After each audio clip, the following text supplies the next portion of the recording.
Do they know they're both boys? This is a comment from my storytime video where I was talking about how my mom was showing my aunt my shrine. To be honest, I can't really say for sure whether my relatives actually know that these are gay couples or not. They never really said anything specific or asked questions on whether they're guys or girls. They just kind of looked at it and they were like, wow, that's really pretty. You know, the dolls are so nice and like everything just looks so grand. But I think it was really interesting that I didn't hear any of my relatives like assuming their genders just because they have long hair. But I think the reason why my mom decided to show my relatives my shrine is because one of the dudes can like pass as a girl. If they both had short hair, then yeah, my mom would not be showing this to my relatives.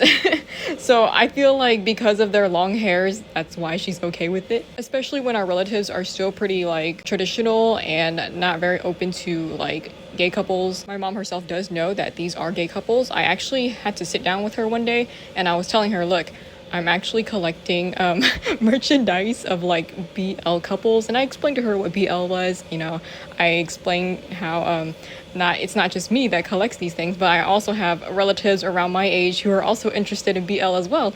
And she was actually really surprised. She had no idea because when she looked at these characters, you know, they just look kind of like pretty things. She doesn't really look into it too hard, whether they're guys or girls or whatever. Personally, I feel like Danmae merch is like pretty discreet just because of the way the characters dress. You know, they don't dress like modern guys for the most part.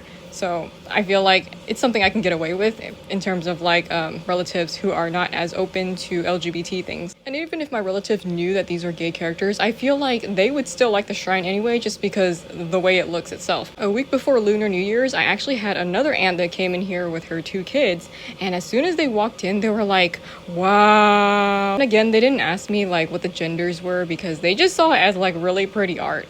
But I think just from looking at it, they might be able to tell. And not to mention that I actually have this rainbow flag like literally in plain sight, so I think they can put 2 and 2 together and infer. But yeah, so far in person, I haven't gotten any actual direct hate. I think everyone was really just more mesmerized and surprised by my shrine. That's about it. Like, they didn't even know like this shrine exists. So by the time they came in here and they saw this whole thing, they were just like kind of speechless and didn't know what to say. And also, when my aunt came in here, oh my gosh, I totally forgot to put down their middle fingers. I'm so glad they did not point that out. It was so embarrassing.